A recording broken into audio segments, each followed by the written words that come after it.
The Last Word, which is also out this week. And she's been diagnosed with a movie illness. I think the illness is that her heart is too big. Although you wouldn't know it because of how cantankerous she is. She gets a job as a DJ. Okay. Your toes would curl so far up they would come out the tops of your shoes. I don't believe in Amanda Seyfried as a journalist any more than I think Keanu Reeves is an architect, or Sean Connery is a tropical medical specialist, or Meg Ryan is a helicopter pilot. It has absolutely no sense of truthfulness about it. The whole thing smacks of artificiality from beginning to end. And a recurrent joke about the Kinks being the most underrated band of all time. Maybe you go, yeah, exactly. She says, I love the Kinks, and they hear her and she said, yeah, the most underrated band of all time. In what world are the Kinks the most underrated band of all time? Surely every person you know thinks the Kinks are great. Hereafter, which is the new movie by Clint Eastwood, and this is London, this is Clint Eastwood London, in which it's all Derek Jacobi, literally, and London buses, and Bobby's called Blimey, all right, my son, I'm all leave it out, no bother as it happens, it's your shout. And meanwhile... What was that? That was Arthur Daly, He's All Right, by The Firm. Yeah, with completely different lyrics. No, that's how it goes. Try it again. All right, my son, Nangham, all leave it out, no bother as it happens. It's your shout straight up, pull the other in a right, 2 and 8, no bother, what's the damage, John? Who's your mate? The geezer in a bunny with a trilby hat, looks like a jip, but he ain't. I All that, recognise thank you. now. I think Danny Dyer did a cover of it. How do you know all the words? Because he was the guitarist in the Rubettes, and I'm a Rubettes completist. Seriously, you asked, that's the answer. Can I move on? Rubettes completist. Yep. Words never put together before. There we go. Thank you. Okay. What else is in that collection? Okay. Well, everything. Where it's at, we can do it. The Rubettes. Sometimes you don't want to get into it. We all have our dark corners. That's mine. Okay.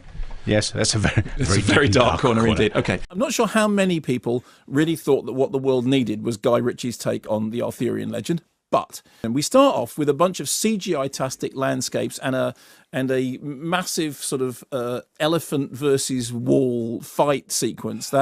Yes, I was sighing at that point. That noise that you made just then, yeah. And there was the thing, Camelot, just always reminded me of... It's only a model. Exactly. Yeah, so you and I were in exactly the same place. It's only a model. That was my fear. I was waiting for Tim the Enchanter. Okay, fine. It is a film which I found head-bangingly dull. And every time they start doing another one of... Goose Fat John is going to say to Blimey Charlie, and... He's going to say, Arthur Daly's a little dodgy, mate. He is. King Arthur. Underneath. He's all right. Okay, all right, so he's done a bit of thieving. It's not a crime, is it? Well, it is technically a crime. That's what it is. It's King Arthur Daly. He's all right. That's, again, the best gag in this review, and it wasn't even me. Well, you put it together. I didn't think. Sorry, okay, I set it up, and you just... King Arthur Daly. King Arthur Daly. That's got to be the headline in your newspaper column. Is it the Telegraph?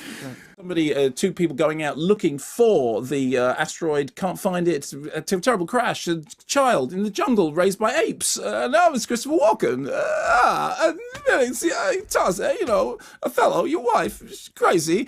And then he grows up as Tarzan. And then... Who grows up as Tarzan? Tarzan, the young boy, grows up as Tarzan. From outer space? Yes. Does he come from outer space? Well, no, he's a boy. But where does he come from? From Earth. But why is he in the jungle? Because he grows up. Why? Because his parents crashed in the aircraft. He's a young boy, right? And then his parents were looking for the asteroid, crash. I think this is what happens. I saw the film. It's hard to piece back together again. And then he grows up as Tarzan, right? And then he meets Jane. Here's a clip. So Paul W.S. Anderson directs Pompeii. The story is, at the beginning, there's a sort of... We know what the story is. Well, it starts, as all historical epics must now do, with a hideous massacre, seen from the point of view of a terrified child, right? Everything now begins with that. That thing happens. And then we move forward to... Yes, but whose fault is it? Exactly. Meanwhile, Kiefer Sutherland has arrived from the Roman Empire to basically chew the scenery and be well bad and well camp and well posh. They have said to him, yes, that's right. Firstly, be British, because that's how you denote badness. But secondly, if you can snarl and sneer at every possible opportunity. Well, he comes on and he struts around and he looks really cross and he kills a bunch of people over there, and Emily Browning goes... And then the Vesuvius goes about every 5 minutes. The floor goes and someone goes, oh, don't worry about that, it just does that. Anyway, if we can get back to eating grapes, and then about another 5 minutes later the walls go and somebody goes, honestly, do you think this arena is going to be okay? No, it's fine, the mountain just does that. Anyway, more sword and sandals. And then Jim Morrison goes exactly, yeah. And then the mountain goes. Pompeii does exactly what it says on the tin. Turbo. There's a snail. Snail dreams of what? It's a good start. Yeah, There's a snail. the Carry snail, on. and the snail dreams of being super fast. Okay, and then Is this true? no, it's not real. And at some point early on in the drama, he gets sucked through the carburettor of a sort of the snail. Pay attention. Does the snail have a name? Turbo. Oh, it's called. Oh, okay. Turbo the snail. Yes. How did he get that name? Because he dreams of being fast.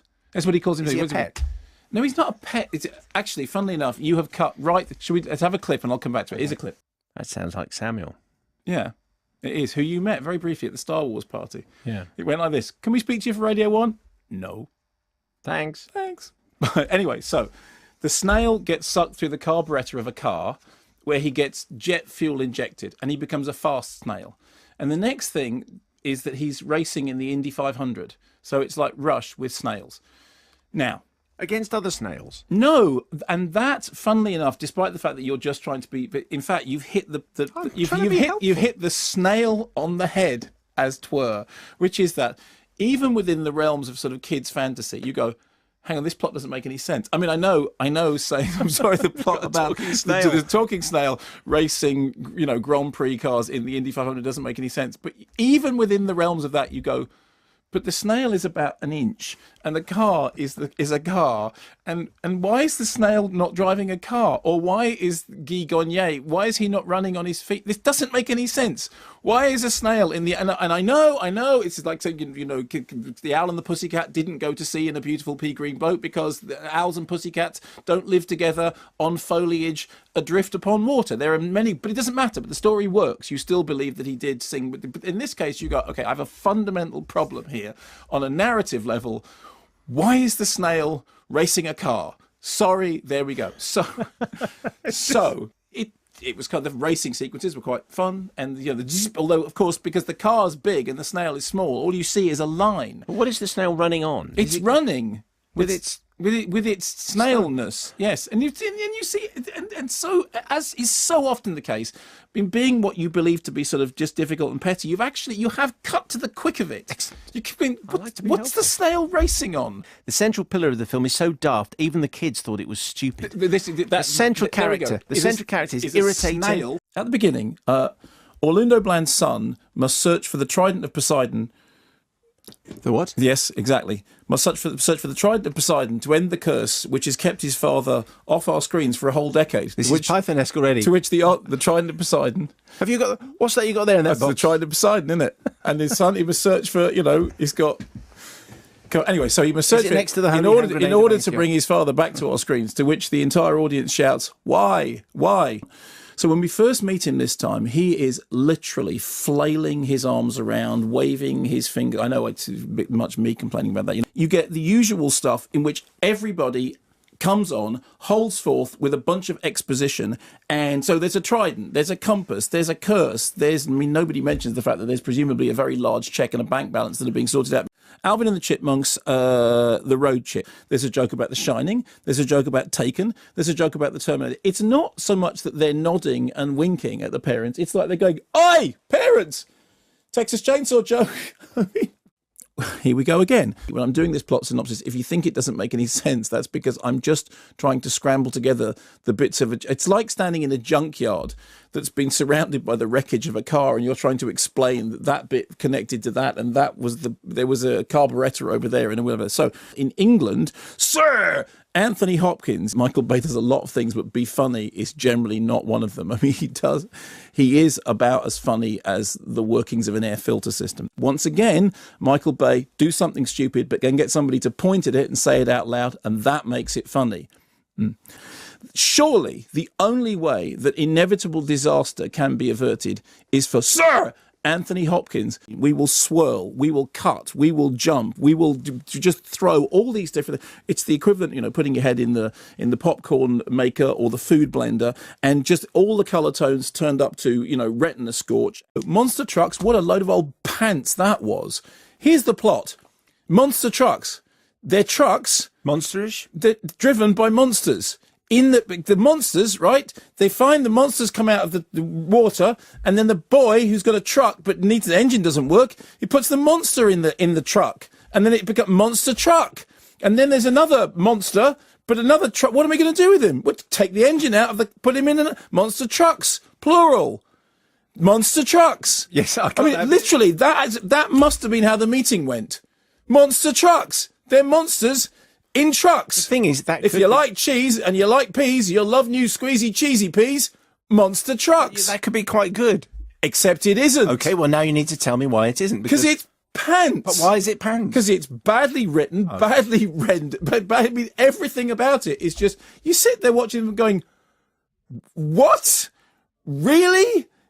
And then they keep opening up the bonnet, and then there's the monster, and he's got the steering wheel that if he turns the steering wheel to the right, the monster knows.